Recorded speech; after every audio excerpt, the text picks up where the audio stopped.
Bonjour à tous et merci à vous de nous suivre chaque jour. Aujourd'hui, au sommaire de votre édition régionale, sursis pour le service de soins intensifs de cardiologie de l'hôpital de Morlaix. La direction a annoncé qu'il ne fermerait pas au 1er décembre. Les personnels et syndicats restent tout de même inquiets. Un établissement pour personnes âgées va être inauguré ce vendredi sur l'île de Groix. Trouver des fonds et construire ce lieu d'accueil sur l'île n'a pas été simple, nous vous raconterons tout cela. Et puis le littoral morbihanais entre Gavre et Quiberon peut être bientôt grand site de France. En tout cas, le dossier est sur les rails. Ce serait le 2e site breton labellisé. Bienvenue à tous dans votre JT Breton. Tout de suite, l'actualité du jeudi 30 novembre 2017. Léger espoir à l'hôpital de Morlaix. L'unité de soins intensifs de cardiologie, l'USIC, ne devrait pas fermer ce vendredi. Ce jeudi, en fin d'après-midi, une solution a été trouvée, du moins jusqu'au début de l'année prochaine. Pour les syndicats de l'hôpital, c'est donc une éclaircie, mais de courte durée et qui ne doit pas faire oublier les problèmes de personnel de l'hôpital public. Frédéric Lorenzon et Sophie Lecroisier. L'USIC, l'unité en soins intensifs de cardiologie de l'hôpital de Morlaix, évite de justesse une fermeture définitive ce vendredi. Il manquait des médecins de garde. Une solution temporaire a été trouvée in extremis par la direction ce jeudi avec l'appel en renfort de médecins du CHU de Brest, signe que le groupement hospitalier de territoire, le GHT, a fonctionné. C'est le mois de décembre effectivement qui était le plus compliqué, avec aussi une équipe médicale qui s'épuise, parce qu'ils ont fait beaucoup d'efforts pour maintenir le service ouvert. Nous avons des recrutements en lien avec le CHU Brest qui vont arriver en début d'année, janvier puis février, et des praticiens qui sont actuellement en fin de formation dans le service, qui seront de plein exercice, comme on dit, à partir du mois de février. L'unité de soins intensifs de l'hôpital de Morlaix fonctionne avec 2 praticiens et demi, et ce depuis plusieurs mois. Il en faudrait le double. Une situation qui aurait pu être anticipé selon les syndicats. C'est-à-dire qu'aujourd'hui, dans ce pays, on n'a aucun dispositif qui oblige finalement à maintenir des activités, à orienter les ressources médicales là où le besoin de la population se fait sentir. Ce qui nous importe, ça n'est pas de considérer seulement Morlaix, dire il y a d'autres lieux où les tensions médicales sont aussi prégnantes. Ce qui apparaît fondamental, c'est qu'aujourd'hui, on trouve les solutions au travers de la loi pour permettre que ces situations-là n'existent plus. Après le maintien en fonction de l'USIC annoncé ce jeudi, un conseil de surveillance est prévu ce vendredi. La réunion devrait faire une place toute particulière à ce dossier. Le geste est spectaculaire mais aussi symbolique. Ce jeudi, Van Golf Habitat a décidé de murer les entrées des halls et caves d'immeubles dans le quartier de Ménimur. C'est l'une des 5 infos à noter dans la région. Claudine Lanchec. Ce jeudi matin à Vannes, dans le quartier de Ménimur, les agents de Van Golf Habitat et des maçons ont entrepris de murer des caves. Une initiative prise par le bailleur social pour lutter contre le trafic de drogue. 2 barres d'immeubles sont concernées. 7,5 tonnes de matériaux, parpaings, ciment ont été acheminés. Le chantier, sous protection policière, doit s'achever demain soir. Du nouveau sur le mystérieux canon retrouvé dans la baie de Quiberon fin septembre. Il pourrait provenir du Marlborough, un bateau de guerre anglais coulé en 1800. C'est un plongeur et passionné d'histoire locale qui aimait cette hypothèse. Élie Cointic avait lui-même découvert l'épave du navire qui avait dû se délester de 23 canons le 3 novembre 1800. Affaire à suivre. Le projet d'aéroport de Notre-Dame-des-Landes a aussi ses défenseurs. Favorables au projet, des patrons bretons mettent la pression sur le gouvernement. Une délégation a été reçue la semaine dernière à l'Élysée. Sans doute pas un hasard du calendrier, c'est le 13 décembre en effet que sera publié le rapport des médiateurs sur l'aéroport. 2 semaines d'exercices particuliers à la base aéronavale de Landivisiau, qui nous a ouvert ses portes ce jeudi. Les personnels du pont d'envol et les pilotes du Charles de Gaulle s'entraînent dans des conditions proches du réel. Depuis février, le navire amiral de la Marine nationale est en cale sèche à Toulon, un chantier de rénovation qui doit durer 18 mois. Il est donc nécessaire d'entretenir les compétences des personnels embarqués et de ne pas baisser la garde. Cap sur Las Vegas en janvier pour une 20aine de start-up bretonnes. Destination, le Consumer Electronic Show, grand messe de l'innovation numérique grand public. Investissement nécessaire entre 5 000 et 10 000 euros par entreprise. En ligne de mire, les prestigieux awards, comme se décrocher 2 fois par les Rennais de Klaxoon. Bonne chance à toutes!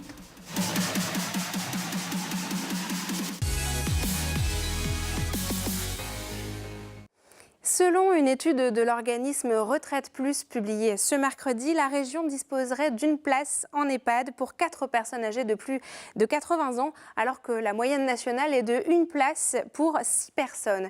Selon l'étude, la Bretagne a réussi à étoffer son offre d'hébergement. Et à ce sujet, c'est d'ailleurs ce vendredi que sera inaugurée à Groix la maison de retraite de Lille. Manuel Valls, l'ancien Premier ministre, sera présent. Il avait débloqué des fonds supplémentaires pour la construction du lieu. L'établissement a ouvert en février dernier. Julie Postolek s'est rendue sur place. Groix, son port et son nouvel EHPAD.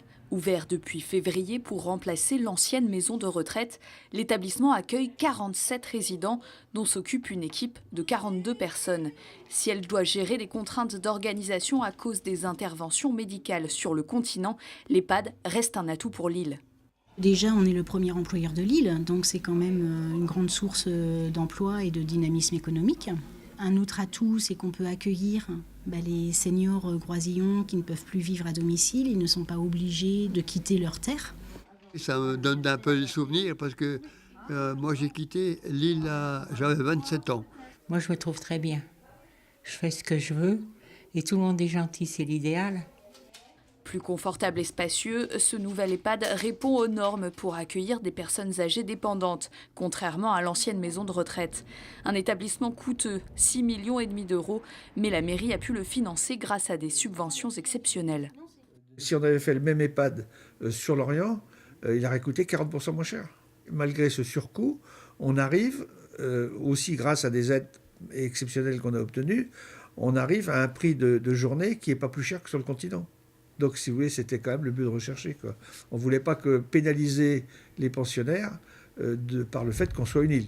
Une île dont plus de la moitié de la population a 65 ans et plus. Ces retraités rejoindront peut-être cet EHPAD que les pensionnaires ont choisi de baptiser Tilaouen, la maison du bonheur en breton. Et nous restons sur la côte morbihannaise, mais nous partons entre Gave et Quiberon. Et le littoral, à cet endroit, est réputé pour ses paysages. Le syndicat qui gère le lieu se mobilise pour obtenir le label Grand Site de France.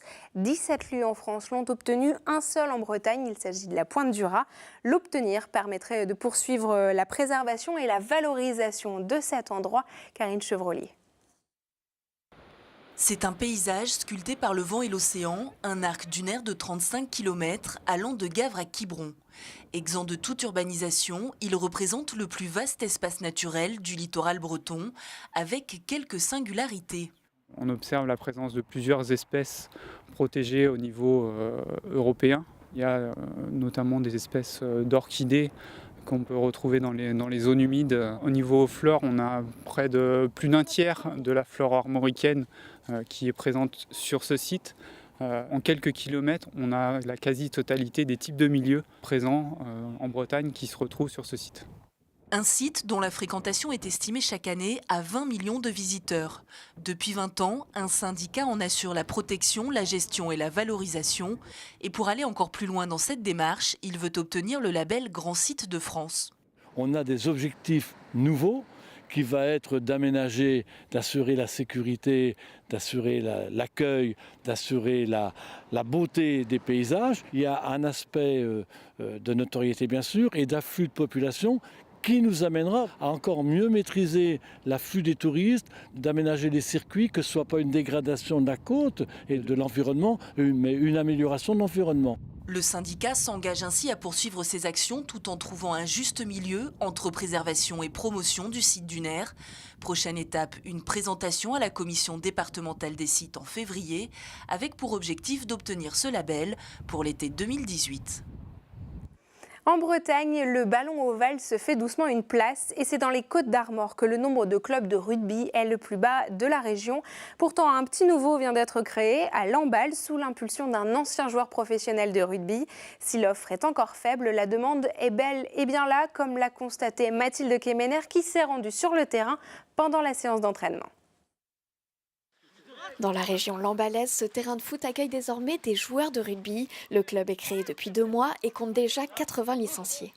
Il y avait un grand manque sur le territoire parce que moi je suis Picard et je jouais au rugby au RC Lens en Picardie et il y avait un manque. Ça fait 2 ans et demi que je suis ici et vraiment un manque de rugby. Le foot, j'avais tenté, mais c'était pas ma tasse de thé. Et j'ai entendu parler du club Couvra Plangonol et puis je suis venu. J'ai essayé un soir et puis j'ai adoré, quoi. C'était super. À l'initiative, un ancien joueur de la 2e division du club de Massy. Peu de temps après son arrivée en Bretagne, il se lance dans ce projet avec sa mère. Et après 1 an et demi de démarches administratives, c'est l'aboutissement. C'était compliqué. Le premier jour, quand on a vu le listing qui se remplissait, on n'en revenait déjà pas. On s'est dit, c'est pas possible qu'on ait déjà autant de gens qui soient intéressés en faisant ça que localement, en fait. Et puis dans la perspective de la Coupe du Monde en 2023, on sait, ça c'est extraordinaire d'avoir obtenu ça, et on sait que les enfants du coup vont être hyper motivés pour venir jouer, donc on est super contents. Il reste maintenant à convaincre pour utiliser les terrains. On a dû aussi bien batailler avec les municipalités pour qu'elles nous fassent confiance, mais aussi avec les clubs de foot. Et ça, c'était pas une mince affaire. Mais ça s'est fait petit à petit. Je pense que c'est une relation de confiance aussi. Donc là, cette année, on fait avec les créneaux qu'on nous donne. Et puis pourquoi pas, à moyen terme, enfin court même terme, avoir notre propre terrain de rugby. En 2018, il espère déjà lancer une équipe en championnat et peut-être créer l'élan nécessaire à l'essor du rugby en Côte d'Armor. Petite joueuse deviendra grande. En Ille-et-Vilaine, les joueuses de moins de 12 et 13 ans, des joueuses de foot, sont en séance de détection depuis plusieurs jours. Des jeunes filles déjà très volontaires et surtout très passionnées par le ballon rond, comme vous allez le voir dans ce reportage de Claudia Caratori. Près de 30 footballeuses en herbe rassemblées pour une séance un peu particulière. Ces jeunes joueuses des catégories U12, U13 sont venues des 4 coins du département pour participer à cette séance de détection. Au programme, des jeux de passes et des petits matchs. Parmi ces jeunes filles, certaines ont déjà de grandes ambitions. Déjà plus tard je voudrais être pro, du coup j'essaie de faire des détections. Et moi je joue avec les garçons, du coup je vais essayer de jouer avec des filles. J'aime bien jouer avec les filles surtout parce que les garçons ils sont pas toujours cool avec nous. Moi je veux aller loin, si possible professionnel. Au niveau du 35, ça structure de plus en plus. Les filles sont parfois surprises du niveau qu'elles rencontrent. Il y a parfois une image du foot féminin, même chez les filles qui jouent en mixité par exemple, qui est un petit peu sous-évaluée. Quand elles se rencontrent, qu'elles observent qu'il y a beaucoup de bonnes joueuses aussi dans d'autres clubs, c'est souvent une surprise pour elles et plutôt une agréable surprise. L'opération a pour but de mieux connaître les jeunes joueuses des clubs brétiliens et les faire se rencontrer, tout en décelant les footballeuses à bon potentiel. C'est un âge assez jeune, donc on ne s'occupe pas trop des qualités athlétiques. Et donc on est surtout attentif à l'état d'esprit, comment se comporte la fille par rapport à un groupe qu'elle ne connaît pas, comment elle se comporte dans son équipe et comment elle se comporte par rapport au ballon. Est-ce qu'elle est à l'aise, est-ce qu'elle a envie de jouer, est-ce qu'elle est passionnée, etc. Un groupe U12 et un groupe U13 vont être formés à l'issue de ces 3 journées de détection. Cette sélection d'Ille-et-Vilaine se regroupera 2 jours à chaque vacances scolaires pour un stage de perfectionnement. Et c'est la fin de cette édition. Merci de nous avoir suivis. Je vous retrouve demain à 19h et je vous souhaite une très belle soirée.